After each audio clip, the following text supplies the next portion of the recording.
여러분 안녕하십니까? 방송으로 보는 신문 아침엔 매일경제 시작하겠습니다. 오늘도 여러분 앞엔 조간 신문들이 준비되어 있습니다. 먼저 일면 기사부터 출발합니다. 매일경제 일면 기사, 노벨 경제학상 수상자 이야기가 실려 있습니다. 요즘에 노벨상 계속 발표되고 있죠. 어제는 경제학상 수상자가 나왔습니다. 여기 보면 두 명의 인물이 사진과 함께 있습니다. 폴 밀그럼, 로버트 윌슨, 미국의 스탠포드 대학교 명예교수입니다. 나이가 70대, 80대입니다. 그러니까 한참 젊은 시절에 연구를 했던 게 지금 인정을 받은 겁니다. 경매 이론 개선을 한 공로입니다. 그러니까 경매에 관한 경제적 연구를 해서요, 그걸 논문으로 발표했는데 그게 실제 활용되고 있고요. 예를 들면 주파수 배정이 있습니다. 주파수를 경매에 붙이잖아요. 그런 경매에 이 이론이 적용되고 있다고 합니다. 다음은 서울신문 보겠습니다. 옵티머스 수사팀 늘려라. 칼 빼든 윤석열 검찰총장이다. 이렇게 돼 있습니다. 제목이 이렇게 크게 돼 있습니다. 대검이 검찰총장의 지시를 이례적으로 공개했습니다. 최근에 이 옵티머스 관련돼서 여러 가지 논란, 의혹 제기들이 있잖아요. 부실 수사 의혹 정면 돌파로 이렇게 되면은 여권을 정조준하고 있는 거 아니냐 이렇게 돼 있습니다. 지금 뭐 정관계 의혹이라고 불리고 있어요. 특수통 4명 파견을 요청했고요. 추미애 법무장관도 적극 검토하겠다 이런 입장을 냈습니다. 라임 의혹 관련 여러 가지 또 조사가 진행되고 있다는 내용도 담겨 있습니다. 이번에는 조선일보 보겠습니다. BTS 수상 소감까지 중국이 검열. 그러니까 중국 네티즌들이 문제를 삼고 있는 겁니다. 그리고 공격을 하고 있어요. 한미 우호, 벤틀리상이죠. 한미 우호에 굉장히 기여한 인물들에게 주는 상이 이 벤 플리트 상인데 BTS가 이 상을 받았어요. 그래서 수상 소감을 얘기했는데 한국전쟁 70주년 이런 얘기를 하고요. 한국과 미국의 고난의 역사였다. 이런 얘기를 수상 소감에 담았습니다. 그러다 이 대목을 중국 네티즌들이 문제 삼아서 공격을 한 겁니다. 중국을 무시했다는 이유로요. 이게 중국을 무시하는 대목이 되는지는 잘 모르겠습니다만 이렇게 해석을 했습니다. 자, 중국군 희생을 무시했다. 맹비난을 했고요. 그리고 중국에서 우리 기업들이 BTS를 광고 모델로 쓰면서 제품 광고를 하고 있거든요. 지금 내리고 있습니다. 광고를. 이런 상황으로 가고 있습니다.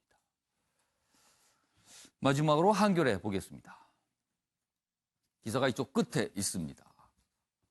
어제부터 사회적 거리두기 1단계로 완화가 됐죠. 2단계와 1단계 차이가 있는 거는요. 일반 상점들 영업을 제한받느냐, 그리고 어느 정도 규칙을 지키면서 영업을 하느냐, 이런 차이가 있습니다. 그래도 숨통이 좀 튀었다는 얘기가 나오죠. 노래방 2달 만에 손님이 왔습니다. 그리고요, 고깃집 저녁에 회식 예약이 들어왔다. 그러니까 우리 소상공인 자영업자분들이 지금 이제 조금 숨통이 튀었다. 그래서 거리두기 1단계 완화 첫날 모습을 기사로 담고 있습니다. 자, 지금까지 일면기사 짚어봤고요. 오늘도 깊숙한 해설을 해주시기 위해 4분 패널이 자리하셨습니다. 한 분씩 소개해드리겠습니다. 먼저 배종호 세한대 교수 자리하셨고요. 그 옆에는 윤기찬 변호사 나오셨습니다. 그리고 주원규 삼육대 겸임교수 자리하셨고요. 마지막 자리에 있는 조대진 변호사 나오셨습니다. 안녕하세요. 안녕하세요.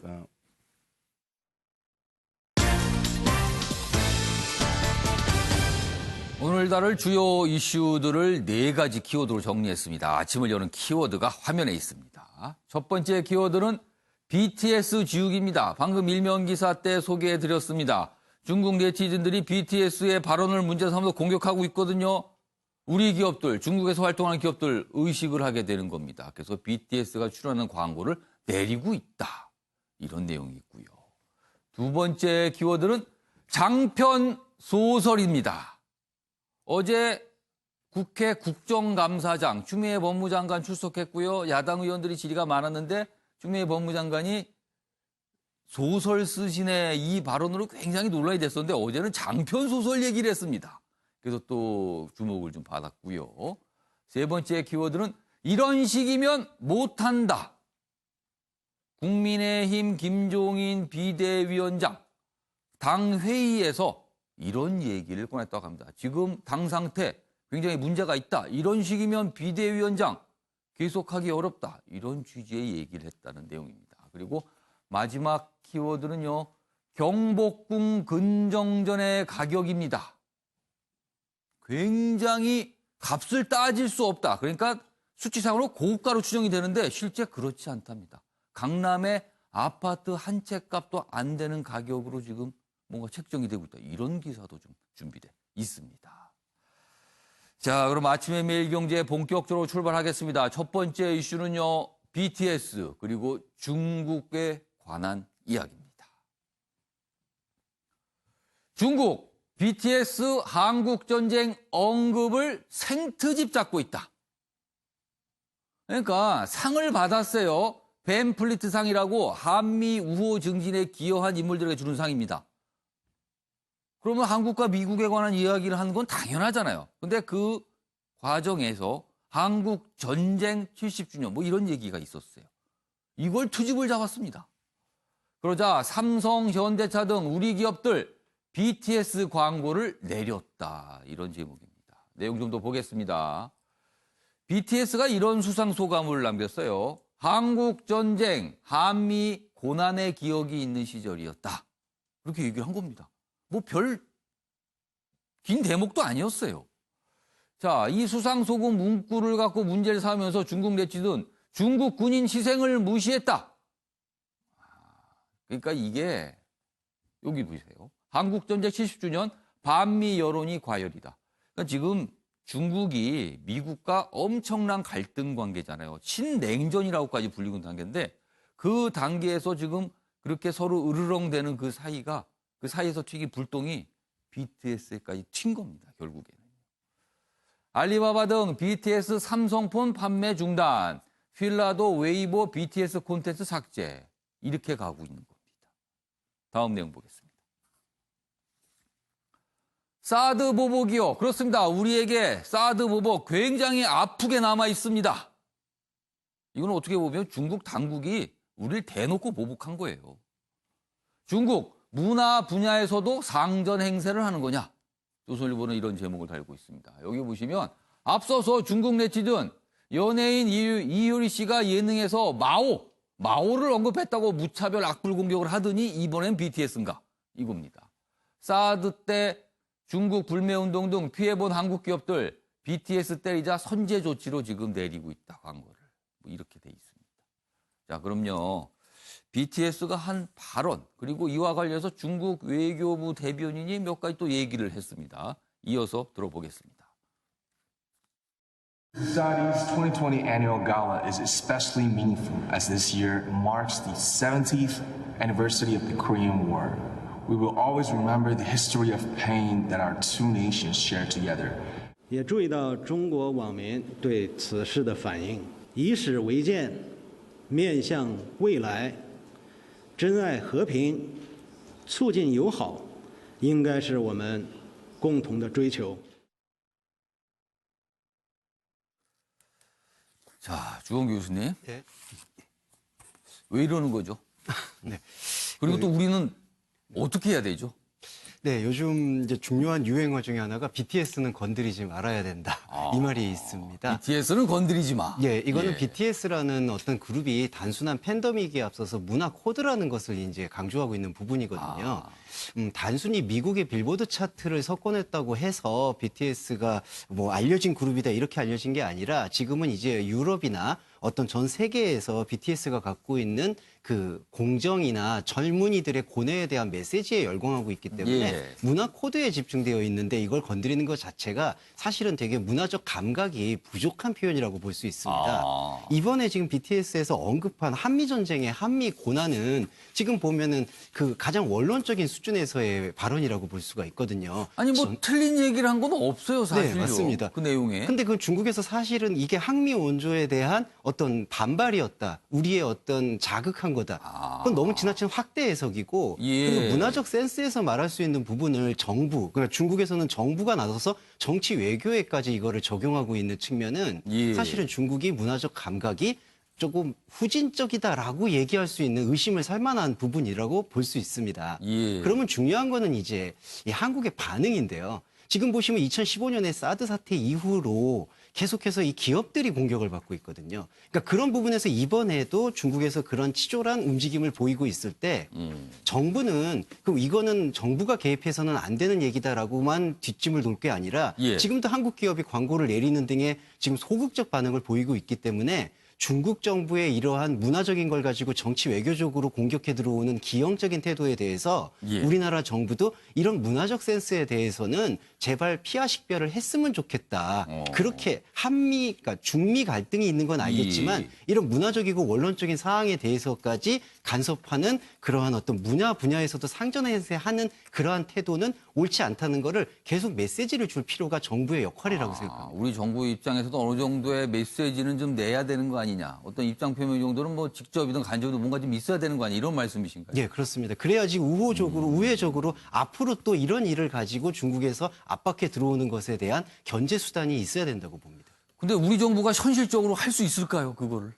그게 이제 좀 어려운 부분인데요. 근데 저는 사드 사태 때하고는 지금 경우가 좀 다르다고 생각합니다. 예. 그때는 이제 어떻게 보면 무기가 이제 한반도 상황에 주둔했기 때문에 그러한 민감성에 대해서는 양해될 수 있고 이해될 수 있는 측면이 있다고 보지만 지금 상황에서는 문화적이고 가장 원론적인 발언을 가지고 계속해서 공격해 들어오는 건 중국이 지금 잘못 오판하고 있는 것은 아닌가라는 메시지는 저는 그게 한중 관계의 우호를 훼손할 만한 그러니까 그 정도 수준이 될 거라고 생각하지는 않습니다.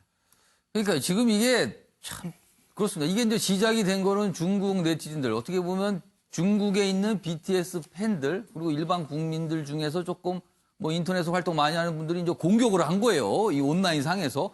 그리고 중국 외교부 당국이 어느 정도 주목하고 있다. 입장을 냈는데 만약에 이게 사태가 심각해져서 뭐 불매 운동도 일어나고 여러 가지 곤란한 점이 우리로서는 곤란한 점이 발생했을 때 중국 정부가 또 이럴 것 같아요. 우리는 관여한 바 없다. 우리 국민들이 그냥 알아서 하는 활동이다. 모른다. 이건 진짜 속수무책입니다. 또 이렇게 되면요. 자, 배종우 교수님. 네. 왜 이런 걸까요? 그리고 우리는 무엇을 할 수 있는 걸까요? 지금 한마디로 뭐 다 아시겠지만 미중 패권 전쟁 아니겠습니까? 예. 그래서 미국은 중국을 포위하겠다는 그런 전략을 세워놓고 대중국 포위 전략에 우리 한국의 참여를 요구하고 있고 또 중국은 거기에 참여하면은 또 보복하겠다라는 얘기를 하고 있지 않습니까? 그래서 특히 이제 양국의 지도자 트럼프, 시진핑 다 이런 관계를 국내 정치 이용을 하고 있지 않습니까? 지금 이제 바이든 후보도 그러고 지금 굉장히 미국민들의 중국민들에 대한 반감이 심하기 때문에 이런 것들 지금 대선에 이용하고 있으니까 미중 패권 전쟁의 갈등은 더 심화될 것이고 그 파장은 우리 한국에 더 미칠 수밖에 없는 상황. 그런 상황이 결국 이제 이번에 BTS에 대한 여러 가지 악플, 뭐 보복 그런 걸로 나온 것으로 보이고 그렇기 때문에 이제 앞으로 그러면 어떻게 해야 될 것인가? 우리 정부는 기본적으로 등거리 전략, 그러니까 더블 해칭 전략이라고 그래요.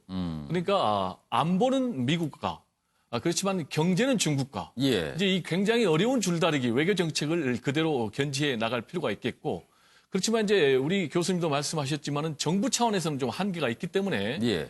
중국에 굉장히 지인들이 많은 정치인들이 예. 좀 나서야 될 필요가 있겠고 특히 이제 민간 외교가 상당히 중요하다고 생각을 합니다. 예. 민간 차원에서 중국과 좋은 관계 그리고 우리 한국이 처한 현실을 좀 설득시킬 필요가 있겠고요. 예. 특히 이제 우리 한국의 지성인들, 지식인들이 칼럼을 통해서 중국민들에게 이해를 시키는 그리고 감정적인 접근을 할 것이 아니라 이성적으로 접근할 수 있도록 시각을 예. 좀 넓혀주는 그런 역할을 우리 입장에서는 필요하기 때문에 할 수밖에 없는 그런 현실이 아닌가 이런 생각이 듭니다.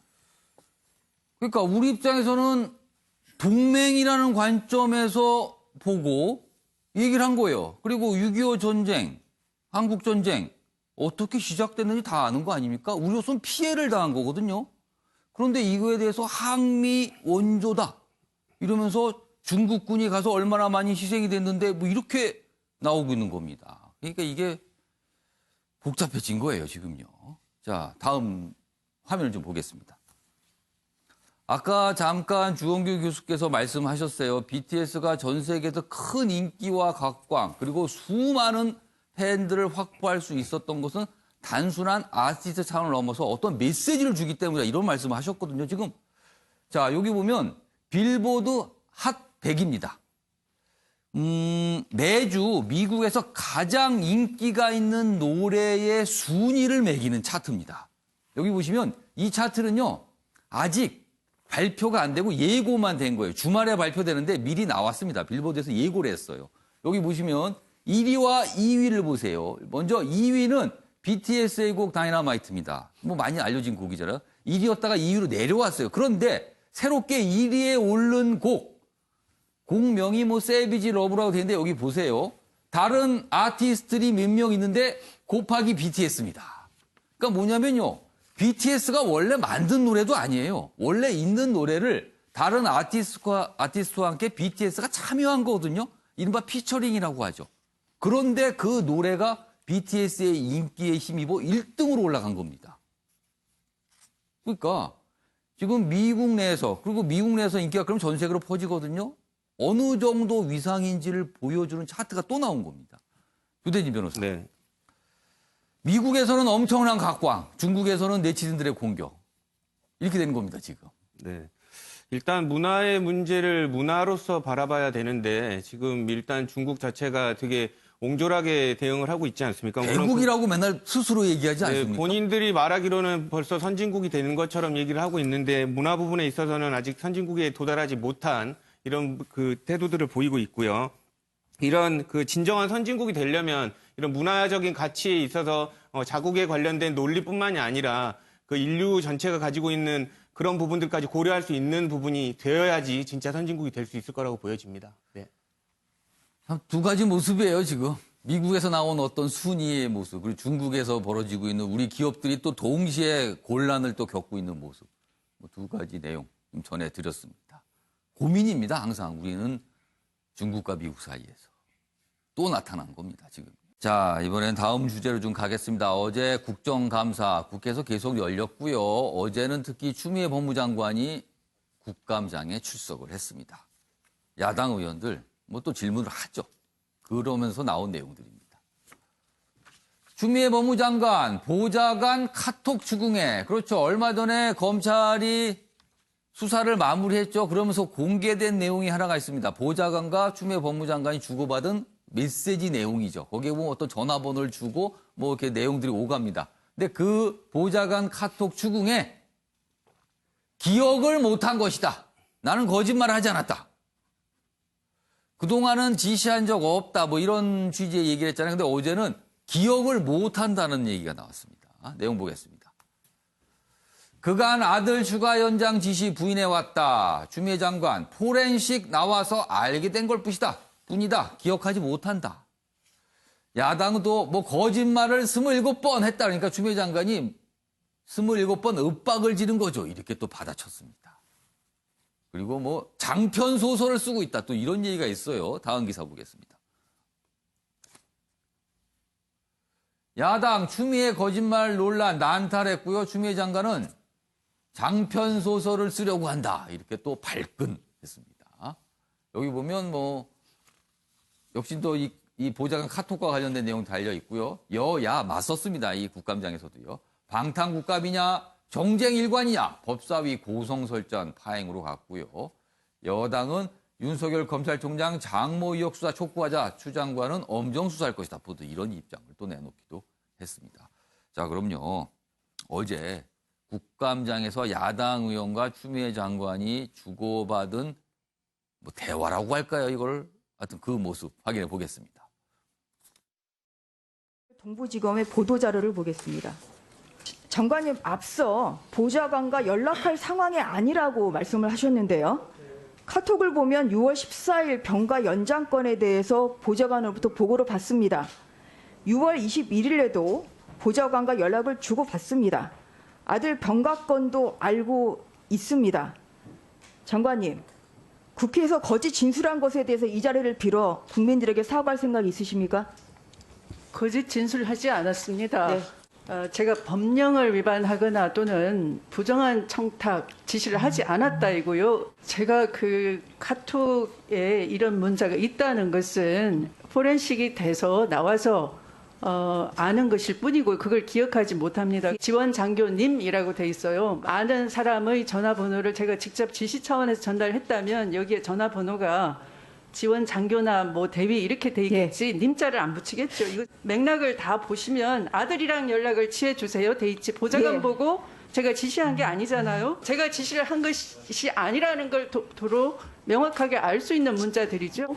언론이 가세하고 야당이 이걸 증폭시켜온 여러 가지 9달간의 그런 전말을 생각해 보면 상당히 어처구니 없고 그냥 소설이 소설로 네. 끝난 것이 아니고 정말 이건 장편 소설을 쓰려고 했구나. 국회 속기록이나 이런 걸 다 직접 보진 않았지만은 언론 보도를 보니까 9월 한 달 동안에 거짓말 횟수가 27번입니다. 27번이나 윽박 질렀죠. 수사가 잘못됐으면 근거를 가지고 무엇이 잘못됐는지. 네. 저 모습이었습니다. 어제 이제 나타난 모습이. 윤수찬 변호사. 전체를 보면 기억이 안 난다. 지시한 적 없다. 그리고 검찰 수사 나온 거 보면 오히려 지시하지 않았다는 게 분명하지 않는가. 이런 입장을 추미애 장관이 내놨습니다. 어떻게 보셨어요? 추 장관이 전직이 판사 출신이에요. 예. 재판정에서 만약에 피고인이나 아니면 또 뭐 민사 양 당사자가 지금 추 장관께서 하시는 말씀처럼 했다 그러면 예. 본인이 그거에 대해서 어떻게 판단했을지를 묻고 싶어요. 만약에 판사의 입장이었다면 저런 진술을 하는 사람이 재판정에 있었다면 어떻게 판단했을까? 예를 들면 본인이 정말 기억이 안 났을 수도 있어요. 그러면 이걸 보니까 제가 얘기를 잘못했네요. 그러나 기억이 안 났습니다. 이렇게 하는 게 순서입니다. 그런데 기억이 안 난다는 것을 마치 정당화하는 양상의 말씀을 하시는 거고 또 기억이 진짜 안 났으면 그 27번 과정에서 기억이 안 난다는 말씀을 하셨어야 돼요. 예. 그리고 알아보겠다라고 하고 알아봤는데 뭐 관계자들도 기억이 안 난다. 이렇게 국민께 국민의 대변자 국회께 성실히 답변했어야 되는데 단언했거든요. 지시한 바 없다. 또는 확인을 보좌관한테 하지 않았냐 확인하고 싶지 않을 정도로 확실히 단언을 했어요. 예. 그런데 지금에 와서 기억이 안 난다고 하시면 국민들이 볼 때 그 말씀을 믿겠냐 이거죠. 그리고 또 하나는 거듭 말씀드리지만 국민에 대한 태도가 사실은 위정자 또는 정치인이라고 하기에는 정말 이해가 안 갑니다. 사과할 건 하고 예. 그다음에 지금 와서 뭐 본인의 수사가 다 마무리됐음에도 불구하고 부정한 청탁이나 법령 위반의 지시를 하지 않았다. 또 이렇게 말씀하세요. 예. 그 당시에는 그렇게 한정돼서 지시를 하지 않았다고 말씀하지 않았어요. 그런데 지금에 또 변하고 저는 굳이 이렇게까지 입장을 유지하는 이유가 뭔지 궁금해요. 검찰의 판단, 그러니까 검찰이 불기소했잖아요. 무혐의 불기소인데 검찰의 판단이 끝났다. 이걸 강조하려는 건가요?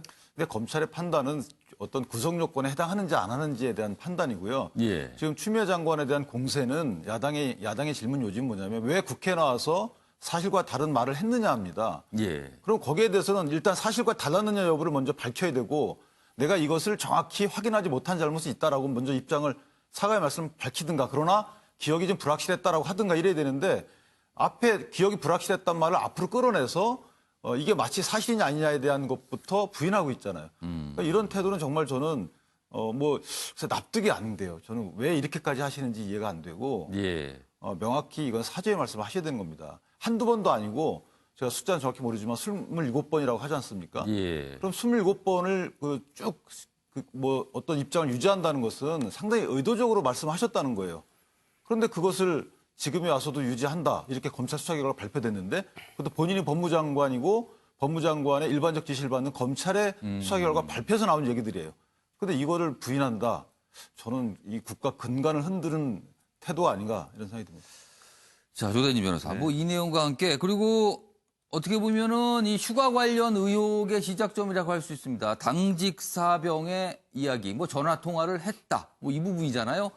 이 부분이 지금과 관련해서 당직 사병이 사과를 요구하면서 추미애 법무장관을 고소했어요. 지금. 네. 이거 어떻게 되는 겁니까 앞으로? 그러면? 지금 당직 사병이 고소를 했죠. 그 당직 사병이 지금 추미애 장관과 그 서 씨의 그 예. 추미애 장관 아들의 변호인을 지금 예. 명예훼손으로 고소를 했는데 본인을 거짓말장애로 몰았다라는 취지로 지금 고소를 했거든요. 예. 근데 사실상 이거는 뭐 그게 이제 명예훼손에 관련된 부분에 수사가 진행돼 봐야지 알겠지만 관련한 문제에 관련돼서 사실이 아니라는 것을 그 주장했을 뿐이지 이걸 명예훼손이라고 볼 수는 없는 부분일 것 같은데 어쨌든 다툼이 좀 있다고 보시는 거네요. 네, 그렇죠. 예. 그리고 또 이게 만약에 진짜로 법률적으로 해결을 하고 싶으면 끝까지 고소를 취하지 않고 해결을 해보겠다라는 그런 의지가 있어야 되는데 또 사과를 하면 고소 취하겠다는 또 얘기를 그러니까 했었거든요. 뭐 진정 이렇게 사과를 하면은 고소 취할 의사가 있다, 뭐 네. 이런 것도 밝혔어요. 그래서 뭐 이런 부분을 봤을 때 정말로 본인이 명예훼손이 됐고 정치적인 부분이 아니라 법률적으로 해결을 하고 싶으면 예. 쭉 가서 그냥 결론을 내렸으면 좋겠는데 자꾸 정치적인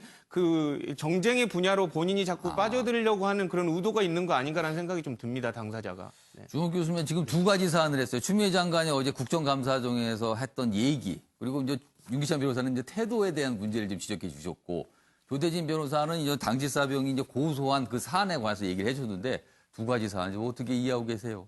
예, 저는 좀 비슷하지만 약간 다르게 이해하는 부분이 당직 사병이 지금 인터뷰나 언론을 통해 밝힌 게 그 사과를 해주시면 고소를 취하겠다라는 거는 사실 일개 국민으로서 그 명예를 어찌됐든 다시 회복하고 싶어하는 마음의 그러니까 본인이 발로라고 봅니다. 거짓말을 했다. 그래서 예. 명예가 훼손됐다. 이렇게 좀 인식을 하고 이게 네. 문제다. 이걸 네. 좀 바로잡고 싶다. 이런 것 같아요. 맞습니다. 지금. 그러니까 법률적 호소가 이 당직 사병의 목적이 아니라 솔직히 예. 나는 추미애 장관께서 저널이나 언론을 통해서 이 당직 사병 제가 거짓말한 게 아니다라는 거를 좀 인정해 주셨으면 좋겠다. 그 부분을 읍소하는 부분이지 이거를 법적으로 끝까지 해소한다는 거는 일개 개인으로서는 상당히 힘든 과정이 아닌가. 예. 그래서 저는 그러한 어떤 조건을 거는 어떤 워딩을 하지 않았는가라고 판단이 돼서 당직 사병의 좀 억울함에 저는 더 포커스를 맞춰야 된다고 생각을 하고요. 예. 그리고 추미애 장관의 최근에 이 발언은 너무나 부적절을 넘어서서 저는 검찰개혁을 오히려 지금 방해하는 엑스맨이 되신 게 아닌가라는 생각을 지울 수가 오히려 없습니다. 저런 발언이 자꾸 나올 때마다 검찰 개혁이 좀 더 이렇게 순탄하게 가는데 문제가 될 수도 있다. 맞습니다. 이거는 그냥 국민의 입장에서만 봐도 예. 사실은 작년부터 조국 전 장관 때부터 지금 법무부 장관이 갖고 있는 어떤 명운을 걸고 추진할 수 있는 이 검찰 개혁의 시그널들이 이 장관들의 어떤 가족의 의혹이라든지 아들의 의혹으로 인해서 지금 완전히 블랙홀로 빠져버린 지금 실정입니다. 그리고 실제로 우리가 들여다봐도 이번에 국감에 법사위 블랙홀이라고 말할 정도로 이 고성과 어떤 장마당 그런 예. 표현이 나올 정도로 지금 파행을 겪고 있는 부분에 저는 어찌되었든 직접적 당사자는 추미애 장관의 발언이라고밖에 볼 수 없다고 봅니다. 예. 그런 맥락에서는 좀 추미애 장관이 어째서 이러한 표현들이나 이러한 선택을 계속 하고 계시는지 정말 여당과 정말 정부를 지원하고 싶으시다면 지금이라도 기억을 못했다라는 표현 안에서 송구스럽다, 죄송하다, 의도가 없었다, 의도가 아니었지만 이거는 거짓말일 수도 있겠다라는 어떤 글에 준하는 표현은 하는 게 좋다고 봅니다. 그게 야당한테 무릎을 꿇는 게 아니라 예. 국민에게 솔직해지는 방식이 아닌가 그렇게 생각이 듭니다. 경향신문 기사 방금 전에 봤던 거 다시 한번 좀 보겠습니다. 요 부제로 돼 있는 작은 제목으로 돼 있는 부분입니다. 가운데입니다. 어제 좀 국감장 법사위에서 보였던 모습이 이렇게 맞선 거예요. 야당은 여당을 겨냥해서 방탄 국감을 하는 거냐? 그러자 여당은 그만해라. 지겹다. 정쟁으로 일관되냐? 또 이런 반응을 보인 겁니다. 법사위 고성 설전 파행이 있었다. 이런 내용을 담고 있거든요. 그럼요. 사실 어제 이 모습 여러 가지 모습이 있었는데 그중에서 가장 어떻게 보면 좀 대표적인 모습일 수가 있습니다. 영상으로 준비했습니다. 보시죠. 야당 의원이 추미애 장관의 의혹에 대해 질문하고 있는데 몇 명입니까 지금? 예? 정말 이름을 내가 거론하기 위해서 모르겠지만 김남국이 너무 심한 거 아닙니까? 말끝마다 개입해가지고 추미애 장관 답변을 왜 자기가 합니까? 야당에서는 도대체 이런 민생이라든가 도대체 할 수 있는 정책이라는 건 질의를 하나도 하지 않고 오로지 추미애 장관과 관련되어서 정쟁과 관련된 이야기만 한 겁니다. 장재원 의원님 왜 예의를 지키지 않으십니까? 왜 예의를 지키지 않으십니까? 왜 본인은 예의 지키지 않으면서 남한테 예의를 지키냐고 물어보십니까? 왜 반말하면서 자 발언 아니, 제 위원장이 언제까지 참아야 됩니까? 자 그만하세요. 자, 뭐 어제 여야 의원 간에 저 모습뿐만 아니라 많이 왔다 갔다 했어요. 그리고 윤호중 위원장이 언제까지 참아야 됩니까? 이게 뭐 그래서 언론의 오늘 표현은 장마당. 이게 무슨 장마당이지 이게 국회인가? 뭐 이런 지적까지 좀 실려 있습니다. 배종우 교수님. 네. 글쎄요. 이렇게 되면은요. 국회를 바라보는 시각, 국민들의 시각에서 물론 여 또는 야에 공감하면서 보시는 시각도 있을 거예요. 그렇지만 또 그렇지 않은 시각들은 일 좀 하지. 뭐 이런 시각이 또 있을 것 같습니다, 지금요. 국민들 입장에서는 굉장히 짜증나지 않겠습니까? 방금 봤지만은 전혀 본질하고는 상관없는 문제로 태도 가지고 네가 잘했냐 내가 잘했냐 서로 이제 싸움판을 하고 있는데 지금 대화 내용 보면은 추미애 장관의 태도가 아니라 본인들끼리의 태도를 갖고 좀 뭐라고 하고 있어요. 네, 지금. 근데 이제 재밌는 게 추미애 장관과 관련된 전국이 10개월 이상 계속 가고 있는데 예. 이것과 관련해서 반사 이익을 얻는 정당은 여든 야든 없다는 것입니다. 지지율 변화를 보면은 거의 그대로예요. 예. 그러면 결국 뭐겠습니까? 국민들은 여든 야든 굉장히 짜증난다는 거예요. 한쪽은 그러면 정쟁 군감하면은 또 한쪽은 그러면 방탄 국감하고 있는 건 아닌가라는 시각이 국민들의 시각인 것 같고요. 예. 제가 볼 때는 이게 지금 계속해서 본질과 비본질이 혼돈돼 가지고 가고 있는데 가장 본질적인 문제는 과연 추미애 법무장관이 예. 불법적인 외압이라든지 또는 청탁이 있었느냐라는 부분 아니겠습니까? 근데 이 부분과 관련해서는 검찰이 수사를 통해서 그리고 검찰이 수사하게 된 계기가 청문회에서 국민의힘이 문제 제기했고 그리고 검찰에 고발해서 결론이 났단 말이에요.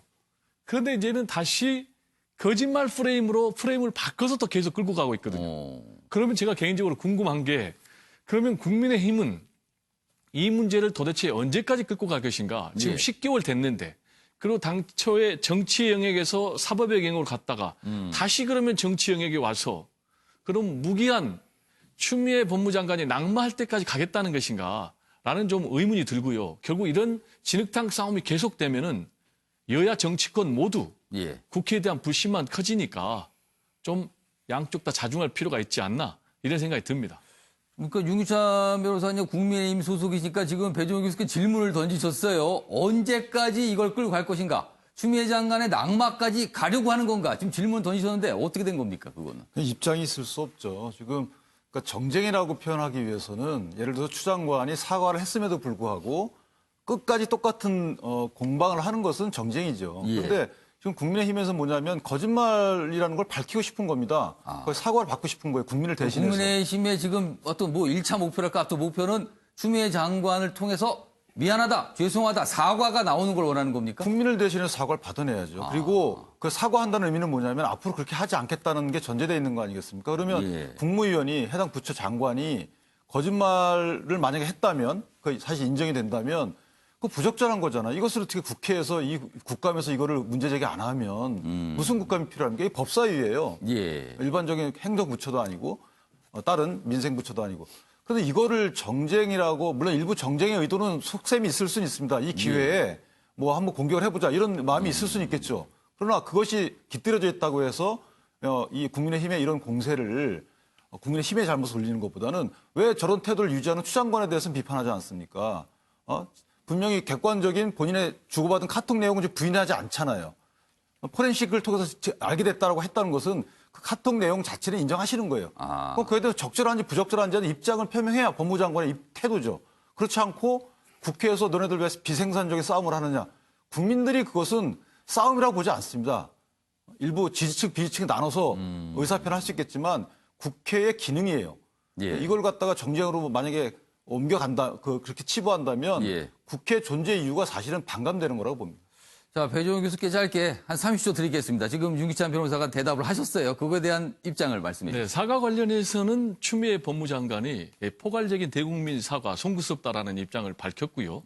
지금 이제 국민의힘에서 계속해서 보직 특혜 의혹, 탈영 특혜 의혹 했는데 결국 검찰 수사 무혐의로 근거 없음으로 나왔거든요. 그러면 이 부분에 대해서는 국민의힘이 사과를 해야 될 부분이 아닌가라는 생각이 특혜나 들고. 지금 당직사범 휴가 부분만 지금 무혐의로 나온 거 아닙니까? 나머지 부분 진행되고 있는 거 아닙니까? 수사가. 나머지 부분도 진행됐지만 결정적으로 외압 특혜 청탁이 없었다는 것은 지금 1차 수사 결과가 나왔기 때문에요. 그래서 이 부분이 있고 오히려 결정적으로 신원식 의원 같은 경우는 녹취록을 제시하면서 외압 특혜 의혹을 주장을 했지만은 그 사람이 자신의 참모장이었거든요. 그리고 실제로 추미애 장관의 아들의 아버지하고 시어머니, 그러니까 배우자죠. 그 사람들이 보직 특혜 의혹을 제기해서 그렇게 하지 말라고 40분간 교육을 했다라고 했는데 그게 다 사실 무근으로 나와서 지금 고발돼 있거든요. 그렇게 따지면 이런 부분도 국민의힘도 사과를 해야 되는 거죠. 그래서 지금은 정치적인 배경이 없다고 할 수는 없기 때문에 좀 자제할 필요가 있지 않나라는 생각입니다. 두 분 말씀 들으니까 서로 사과하라를 지금 목적으로 하는 것 같아요. 윤기찬 변호사께 짧게 드릴게요. 반박할 건 아니고 그 보직 관련된 그 특혜 의혹이나 그다음에 통역본 파견 관련돼서 수사 중에 있는 것이고요. 그다음에 공정의 관점에서는 국민적 시각으로 바라보는 겁니다. 이것을 누가 재단할 것은 아니고 위법함이 없다고 해서 불공정이 없다는 것이 담보되는 건 아니기 때문에 그래서 국민적 시각이 다를 수 있다 이렇게 봅니다. 알겠습니다. 사과하라. 서로 사과하라. 지금 약간 이렇게 가는 분위기로 보여요, 지금요. 자, 이런 가운데 정치권에서 또 다른 이슈로 등장한 것이 옵티머스입니다. 옵티머스. 펀드죠. 환매 중단. 이 사태가 벌어졌던 펀드입니다.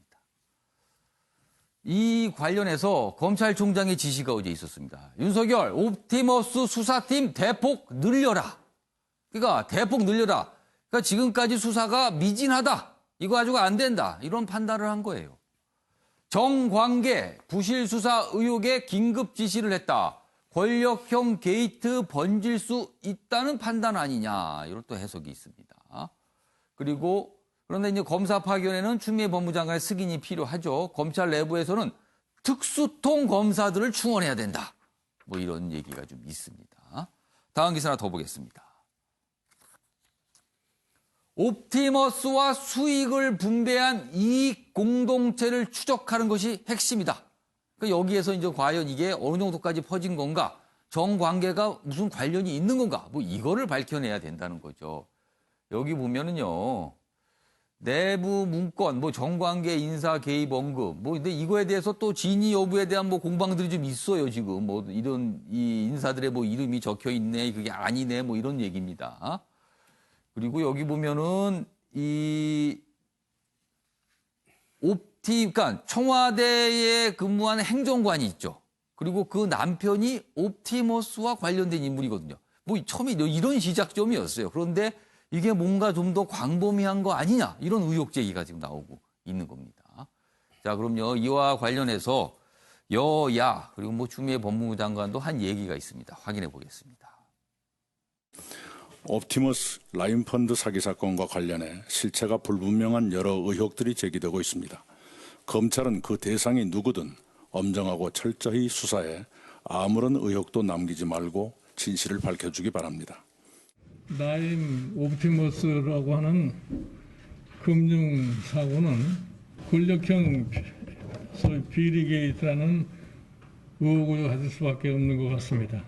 여권 인사들이 투자자들의 호주머니를 털기 위해 권력을 동원해 어제도 그렇게 치밀하게 팀 플레이를 펼쳤는지 2020년 6월 옵티머스 사무실을 압수수색해서 청와대 및 정관계 인사 20여 명의 실명이 적힌 내부 대책 문건이 확보됐다는 언론 보도가 있고 정부 여당의 관계자들이 프로젝트 수익자를 일부 참여했고 펀드 설정 및 운영 과정에 관여했다는 등의 내용이 있습니다. 기를 흔드는 거대한 권력형 금융비리 사건일 수밖에 없습니다.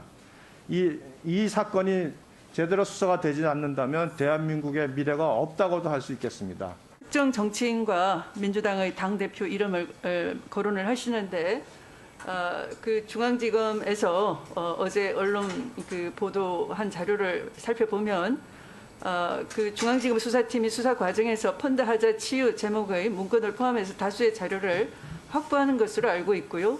또 언론 보도에 따르면 문건 작성자들은 금감원 조사 등에 대비한 허위 문건이라고 주장하는 것으로 이미 언론 보도가 된 것으로 알고 있어서 혹시 의원님 질의를 통해서 국민들께서 오해하지 않았으면 좋겠습니다. 자, 시청자 여러분께 이제 기사도 소개해 드렸고요. 이게 한참 며칠 전부터 계속 나왔습니다. 그리고 영상으로도 여러 가지 목소리 전해드렸는데 조금 복잡합니다, 사안이. 그래서 윤기찬 변호사께 먼저 좀 설명을 해 주시라고 제가 질문을 좀 드렸어요. 그러니까 옵티머스 사태가 무엇인지, 그리고 이게 왜 지금 정치권으로 가서 이렇게 뭔가 얘기가 되는 건지 이거 좀 설명해 주세요. 옵티머스라는 회사는 사모펀드 운용사입니다. 펀드군요, 펀드. 예, 그러니까 돈을 모아서 그 돈을 어디다 투자를 중개하고 그 수익을 배분하는 이런 사업을 하는 운용사인데 이게 이제 구조는 되게 복잡합니다. 뭐 NH농협 등을 통해서 돈을 모은 다음에 이 돈을 하나은행이라는 수탁사에 맡겨놓고 본인이 이제 운용하는 걸 감독하게끔 해요. 근데 사실 여기서 허위 서류를 갖다 주고 이런 식으로 속여서 돈을 다른 데 투자한 건데 원래 투자자들에게 얘기할 때는 이게 공공기관에 안전한 매출 채권에 투자한다. 수익률이 한 3%대고 만기는 1년이다. 이렇게 해서 돈을 그러니까 모아요. 안전한 곳에 투자한다고 처음에 얘기를 한 거군요. 그렇죠. 공공기관 투자하니까 안전한 곳입니다. 그런데 그와 달리 이제 일반 무슨 대부업체나 비상장 기업, 자기들이 임의를 선정한 비상장 기업 등에 투자를 한 거죠. 위험한 곳에 투자를 그렇죠. 한 거네요. 그러니까 사실 수익자들이 알았으면 여기에 투자 안 했겠죠. 그러니까 사기성이 있는 겁니다. 이것을 이제 감독하는 것은 그 감독위원회 쪽인데 이 감독이 부실했다는 것이고요. 또 하나는 이 업체를 만든 사람이 정치인 출신이에요. 모 당의 정치인 출신이기 때문에 관련 인사들이 아마 여권 인사들이 알았을 테고 그래서 여러 가지 이름이 오르내릴 수 있는데 그 중에 이제 뭐 전직 비서실장도 있고 이 사람이 그 당시에 수사를 받고 있었는데 해외로 나갑니다. 나가서 해외에서 사업을 해요. 한인회 임원으로 이름도 올립니다. 그런데 사실은 이 송환을 위한 노력을 하지 않죠. 최근에 하는 겁니다. 그리고 중앙지검의 이 사건이 조사부라는 사실 고소사건을 배당하는 곳으로 배당이 됩니다. 그래서 금융사기 위주의 수사가 진행이 되고 로비 의혹에 대해서는 수사가 진행이 안 됐다라는 것이 이제 의혹인데 그걸 어떻게 확인이 되냐면 윤석열 총장이 수사팀을 늘리라고 합니다. 그 말은 뭐냐면 수사팀이 부실하다는 겁니다. 규모 면에서 일단 그렇다면 그동안의 수사는 좀 부실했을 가능성이 있다고 저희가 검찰 내부에 역으로 추정할 수 있는 것이고요. 그리고 이것이 처음에 보도될 때만 해도 대규모 수사팀이 꾸려질 것으로 언론에서는 보도가 됐어요. 근데 그것이 그렇게 안 됐거든요. 그러니까 이런 모든 점 등을 볼 때 이성윤 중앙지검에서 최선을 다해 수사했느냐. 그런데 왜 윤석열 검찰총장한테 보고도 되지 않았느냐. 이런 정황들을 볼 때는 수사가 부실했다는 의혹이 있는 것이고요. 더군다나 김재현 옵티머스 대표가 체포되면서 사실 뭐 이런 로비했다는 취지의 진술이 있어요. 그리고 문건도 하나 있고요. 하자 치유 문건. 근데 이것들에 대해서 확인 작업을 제대로 했느냐에 대한 의혹이 있는 겁니다. 이런 부분들에 대해서 수사를 하기 위해서는 그래서 야권에서는 좀 더 규모가 큰 수사본부를 발족시키거나 국회에서 통제가 가능한 특검을 도입해야 되는 게 아니냐. 여기까지 논의가 이르는 거죠. 조대진 변호사. 보니까 이게 정관계 로비 의혹 뭐 이런 걸로 갈 수 있는 것 같아요. 지금 이게 분위기를 보면. 그런데 야당 쪽에서는 굉장히 공세를 하고 있고 여당은 이거 왜 또 무차별 의혹 제기인가 또 이렇게 좀 되고 있는 겁니까? 그러면은?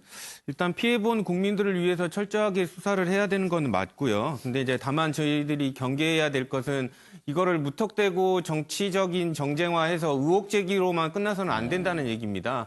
지금 뭐 실질적으로 뭐 수사가 부실했다라는 비판도 나오고는 있는데 명확하게 지금 수사가 부실했다라는 그 상태를 말할 수 있는 단계는 아니라고 지금 보여지거든요. 그렇기 때문에 지금부터라도 수사를 제대로 하면 될 것 같고요.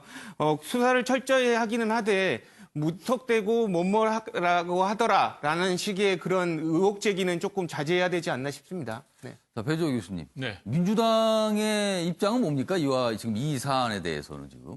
여러 가지 국민적 의혹이 있기 때문에 당연히 철저 수사해야 되지 않겠습니까? 지금 이제 이 관련자가 상당히 많고 피해액이 지금 뭐 라임 사태 같은 경우는 뭐 1조 6천억. 그리고 옵티머스 사태 같은 경우는 뭐 한 5천억이라고 그래요. 그리고 옵티머스 뭐 피해자가 한 3천 명 정도 되니까 이 부분에 대해서 정치권이 관심을 가져야 되고 그래서 이제 민주당도 철저하게 수사를 해라. 그리고 당연히 진상 규명하고 관련자는 엄벌에 처해야 된다라는 입장이에요. 그렇지만 지금 국민의힘에서 이걸 사전에 권력형 게이트로 전제를 하고 지금 몰아가기 때문에 이것은 상당히 정치적 배경이 있는 주장이다. 단정하지 말고 철저하게 좀 수사를 하고 그 수사가 진행이 되니까 그 수사 결과를 지켜보자라는 입장이고요. 지금 이제 추미애 법무장관도 수사팀을 대폭 보강하겠다라는 그런 입장이에요. 그래서 이미 한 차례 보강을 했고 또 4명을 더 2차 보강을 할 건데 검찰 수사가 지금까지는 좀 적극적이었던 것 같지는 않아요. 좀 수사가 좀 제대로 시기를 좀 놓친 것 같고 그래서 지금이라도 정확하게 수사를 해서 엄벌하지 않으면은 계속 국민적 의혹이 커간다. 그래서 이 부분에 대해서 민주당도 적극적인 수사를 요청하고 있는 그런 상황으로 알고 있습니다.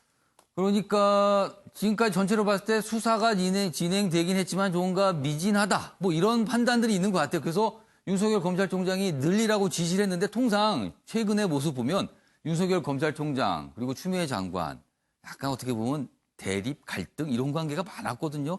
그래서 검찰총장이 지시했을 때 법무장관이 공감하는 경우가 요새는 못 봤어요, 많이. 그렇지만 이거는 어느 정도 같이 좀 연결이 돼서 늘려라. 그러니까 뭐 그럴 필요가 있어 보인다. 뭐 이런 흐름으로 가는 것 같습니다. 그래서 좀 수사가 아무래도 대대적으로 진행이 되지 않을까. 뭐 이런 기사들도 오늘 좀 담겨 있습니다. 자, 다음 내용을 좀 가보겠습니다.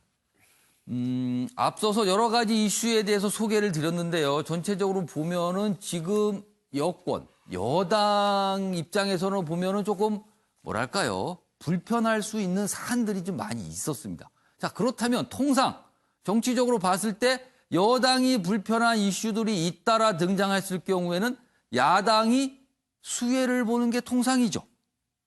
그런데 지금 정치 상황은 꼭 그렇지만은 또 않습니다. 다음 기사 보겠습니다.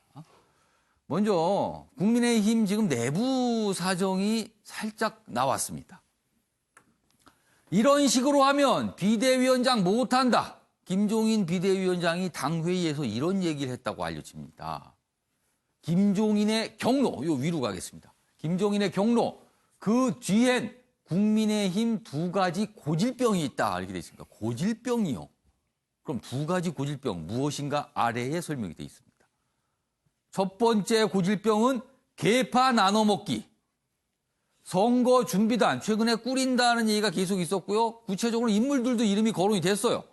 선거 준비단에 계파 인사들 끼자. 김종인 위원장, 유일호 준비위원장 전격 교체. 그렇습니다. 원래 뭐 내정됐다 이렇게 알려졌는데 어제 막상 발표된 이름은 다른 인물이 됐습니다. 그런데 이게 중간에 계파 이런 문제가 또 불거졌다는 거예요. 두 번째 고질병은요. 야당 국회 상임위원장 7개 받자는 중진들을 겨냥해 아직 정신 못 차렸어. 이렇게 얘기한 겁니다. 이런 거나 또 관심을 기울이고 이렇게 질타했다는 겁니다. 그러면서 이런 식으로 하면 비대위원장 못한다.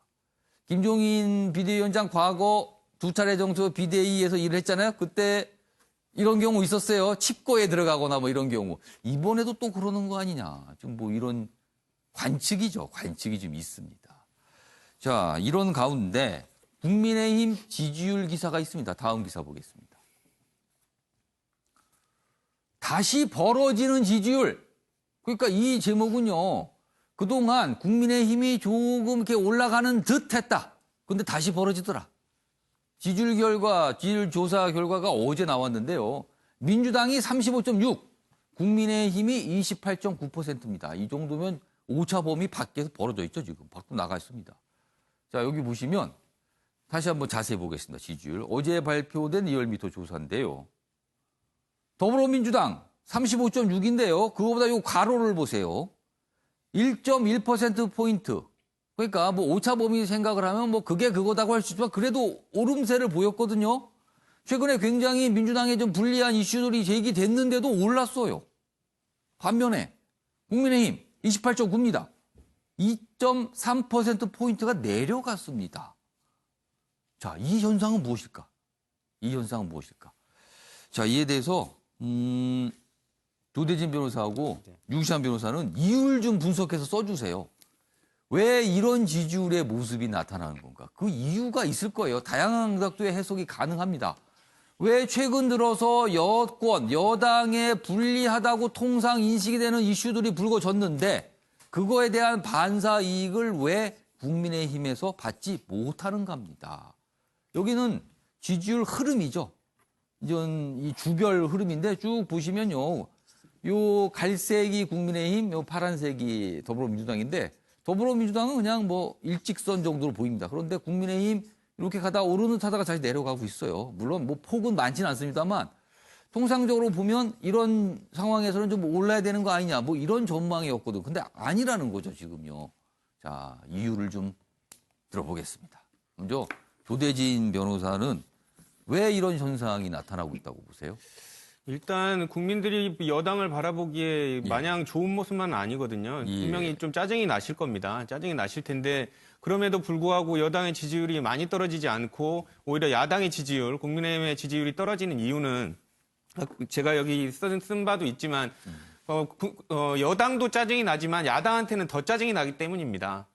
짜증 지수를 그려본다면 야당 지수가 더 높다 지금. 네, 그렇죠. 그래서 예를 들면 뭐 여당이 잘못하고 있는 부분에 대해서는 신랄하게 비판을 하고 그리고 관련돼서 잘하는 부분들은 같이 좀 이렇게 동렬을 해서 좋은 방향으로 국민을 위한 방향으로 나아가는 모습을 보여야 되는데 그런 모습이 보이지 않고 정쟁에만 몰두하는 그런 모습이 보이다 보니까 그 쇄신을 한다라는 모습은 계속 보이고는 있지만 그거를 진정으로 받아들일 수는 없는 상태가 된 거죠. 네. 그러니까 지금 국민들이 여당, 야당 다 짜증을 내고 있어요. 양쪽에다.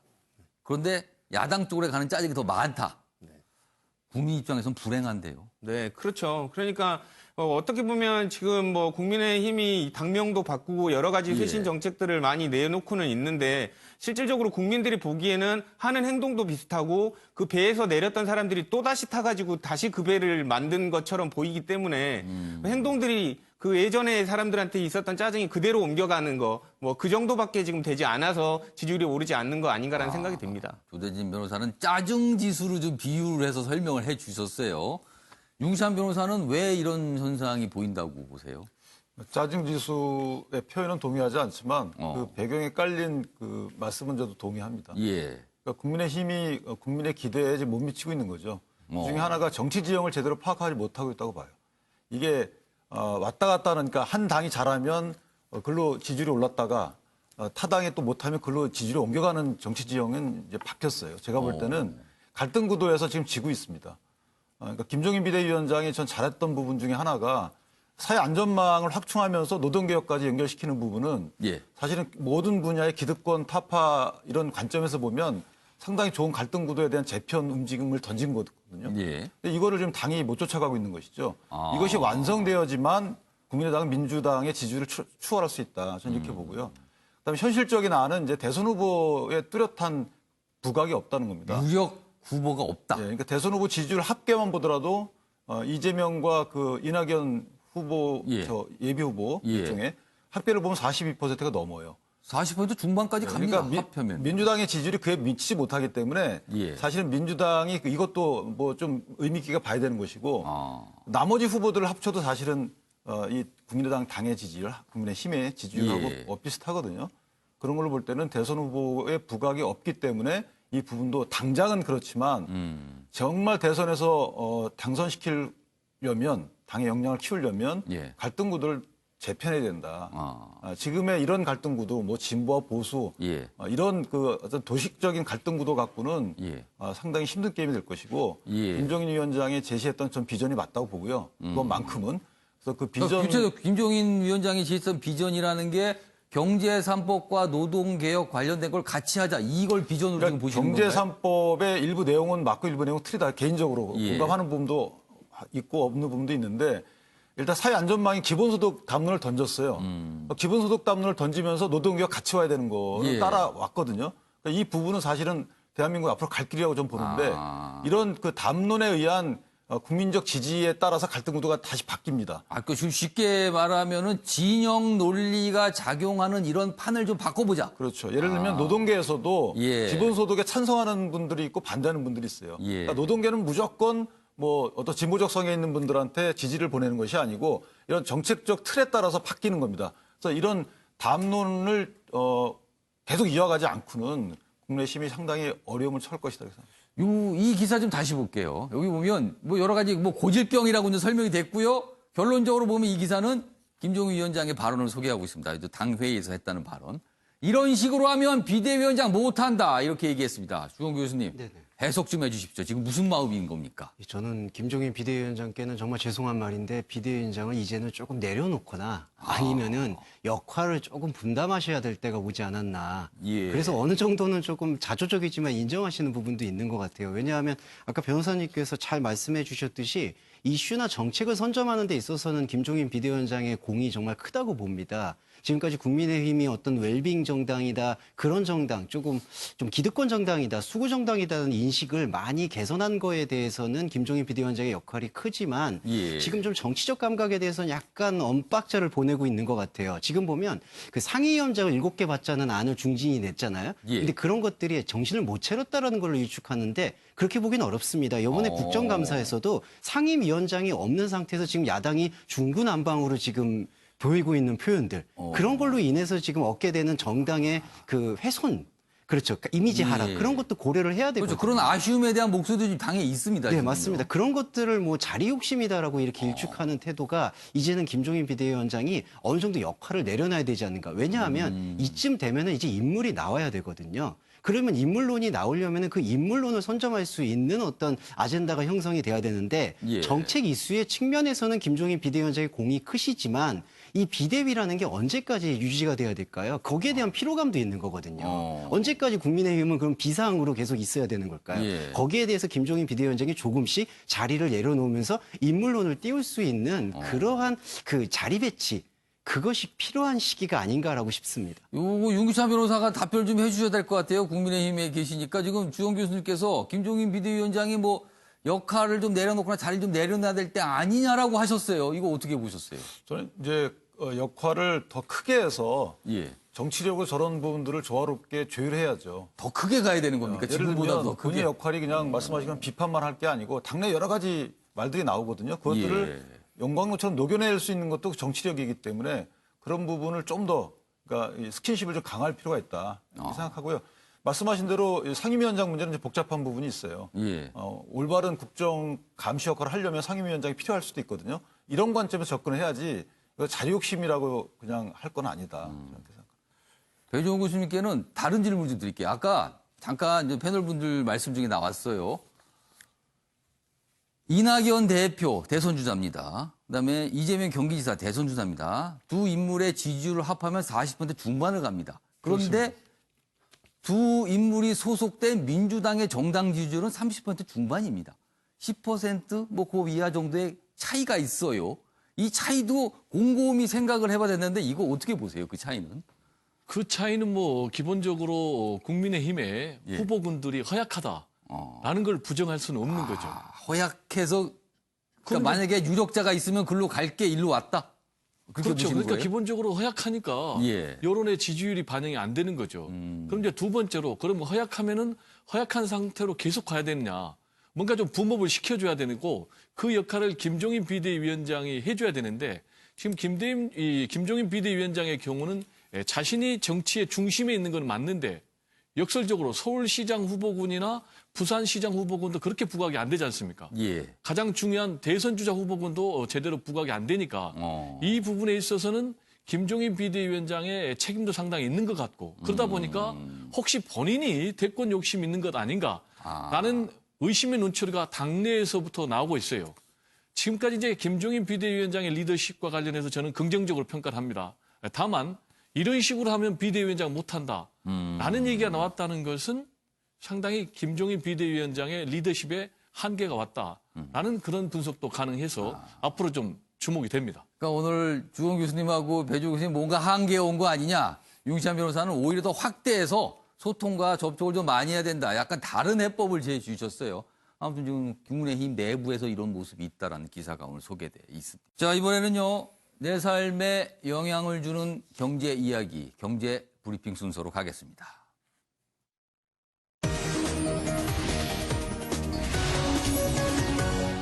오늘 경제 브리핑 순서는 집값, 전셋값 뭐 두 가지 얘기 좀 해보겠습니다. 그렇게 최근에 집값도 오르고요. 전셋값도 다 빠르게 오르고 있잖아요. 그리고 많이 올랐습니다. 그래서 나타나는 현상 두 가지가 있습니다. 먼저 첫 번째입니다. 갑자기 뭐 경복궁 얘기가 있는데 이게 집값하고 무슨 관련이 있을까요? 제목이 이렇습니다. 국보인 경복궁 근정전이 아파트 한 채 값 물음표가 찍혀 있습니다. 여기 보면 이 주요 목조 문화재의 가치가 적혀 있어요. 이게 국유재산 가액이라고 합니다. 그 기준이 국유재산 가액 기준이에요. 그런데 근정전 32억 조금 넘습니다. 그리고요. 창덕궁 도나문이 14억 조금 더 됩니다. 이쪽으로 갑니다. 창경궁 명정전 12억 5천만 원 정도 됩니다. 그러네요. 지금 강남에 좀 평수가 큰 아파트들 3, 40억 훌쩍 넘어가잖아요. 그거보다 쌉니다. 이게 어떻게 된 거죠? 내용 보겠습니다. 국유재산 가액 낮다 이런 지적이 나왔는데 문화재청은 보험료 부담 때문입니다. 여기 설명이 있습니다. 밑줄입니다. 문화재청은 문화재 가치를 반영해 가액을 매길 경우 보험료가 비싸져서 이거 돈이 너무 많이 든다는 거죠. 보험료가. 불가피한 측면이 있다. 이런 측면이 하나 있고요. 어떻게 보면 이 문화재의 국유재산 가액은 그대로 유지가 됐을 거 아니에요. 그동안. 그 사이에 서울의 집값이 엄청나게 뛰었다. 이런 측면도 또 볼 수가 있습니다. 지금. 다음 기사 하나 더 보겠습니다. 이번엔 전세값과 관련돼 있습니다.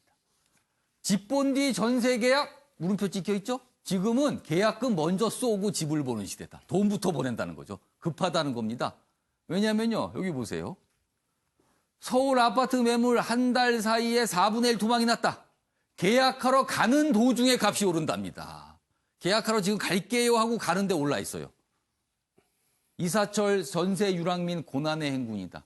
전세값 급등의 현상입니다. 자, 먼저 이와 관련된 영상이 있습니다. 먼저 확인해 보겠습니다.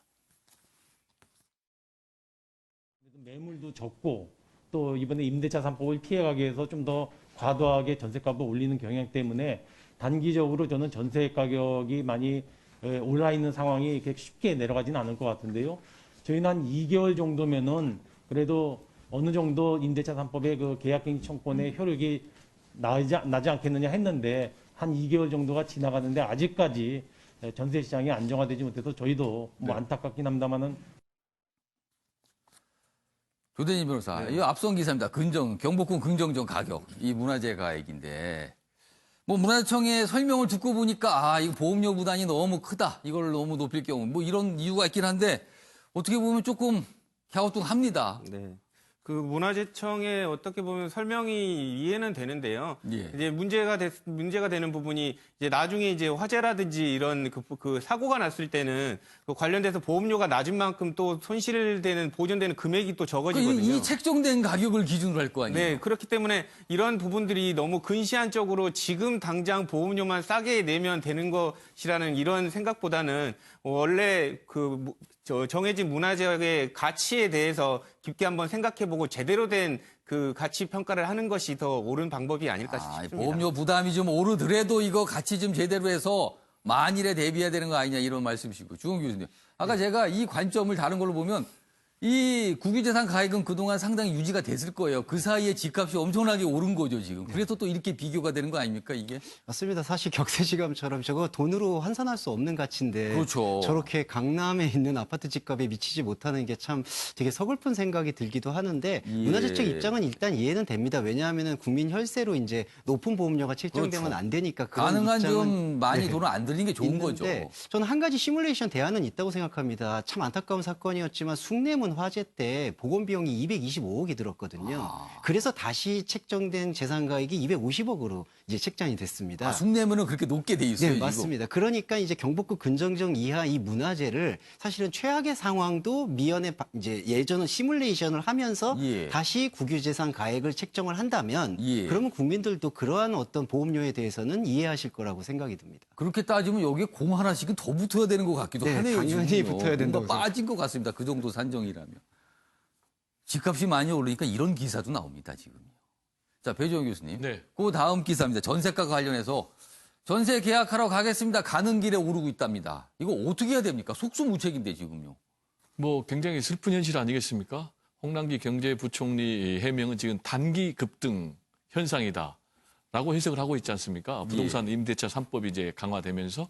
근데 이제 이 단기간의 기간으로 끝날 것인지 장기간 될 것인지 상당히 고민이어서 지금 이제 홍남기 경제부총리는 추가 대책을 지금 고민 중이다라고 얘기를 하고 있는데요. 빨리 이제 추가 대책이 나와서 전세 시장이 좀 안정이 돼야 되겠어요. 당장 홍남기 경제부총리 자신이 지금 피해자잖아요. 마포에 살고 있는. 전세 그 집에서 나와야 된다 그래요. 그렇습니다. 옮겨야 되는데 문제는 2억 정도를 더 얹어줘야 된다. 주변 시세가 다 올라서 지금. 그래서 제가 볼 때는 뭐 홍남기 부총리는 2억 정도가 자금이 있을 것 같은데 일반 전세 세입자들은 없을 가능성이 높잖아요. 그래서 전세 시장 안정화와 동시에 정부 당국이 반드시 해야 될 게 이 전세자금 대출. 이게 딜레마가 있긴 하죠. 부동산 투기를 억제해야 되니까 지금 DSR 40%까지 지금 억제를 하고 있는데 그렇지만 전세 자금이 급등하면서 전세 자금이 없는 서민들 위해서 이 대출 부분은 정부 당국이 빨리 좀 마련해야 된다 이런 생각입니다. 윤기찬 변호사. 사실 이 전세난 해결하기 위해서는 물량이 좀 많으면 되는데 그게 안 되는 거잖아요, 지금요. 다주택자 규제하니까 민간 그 전세 공급 물량이 주는 거고 전세금이 오히려 또 집값보다 높아지는 경우가 있어요. 보유하고 있으면 여러 가지 세금 등을 내야 되기 때문에 그러니까 세금과 관련된 고민을 좀 정부가 할 필요가 있어요. 이 부분을 가격 통제만 유지하는 것은 조금 현실하고 맞지 않다라는 생각이 들고요. 대출 관련해서 좀 풀어줄 부분이 있어요. 전세금 대출이라든지 이게 집을 사라고 할 수도 있는 거 아니겠습니까? 그러니까 실수요자가 집을 살 수가 없어요. 현금 갖고 있는 사람 빼놓고는. 이런 이제 대출 통제 이런 부분도 좀 풀어줄 필요가 있고 정말 좀 깊은 고민이 필요합니다. 그러니까 지금 윤기찬 변호사는 규제 부분을 너무 죄는 데만 주력하지 말고 좀 풀어줘야지 뭔가 매물이, 물건이 나올 수가 있다. 뭐 이런 지적입니다. 이 기사에 이 부분 좀 소개해 드릴게요. 참 이건 아픔이잖아요. 하루는 대기를 걸어놨던 공인중개사 사무실에서 4억 5천만 원짜리 전세 매물이 나왔다는 연락을 받은 겁니다. 매물을 보기 위해 서둘러 이동하던 도중에 공인중개사가 다시 연락이 왔어요. 집주인이 2천만 원 더 올려달라고 한답니다. 가는 도중 오른 거죠. 가는 도중. 그래서 제목이 이렇게 돼 있습니다. 계약하러 가는 도중에 수천씩 올려 전세 유랑민 고난의 행군이다. 이런 기사가 오늘 다뤄지고 있습니다. 자, 어떻게 좀 안 될까요? 많은 분들 힘들어하고 계십니다. 집값이 너무 올라서 힘들어하시는 분들, 전세값을 그리고 전세 물건 자체를 구하지 못해서 힘들어하시는 분도 있는데 정부 뭐 대책을 내놓는다고 했는데 한번 기다려 보도록 하겠습니다. 자, 아침의 매일경제 많은 주제 다뤄봤습니다. 오늘은 여기서 마무리합니다. 시청해주신 여러분 고맙습니다.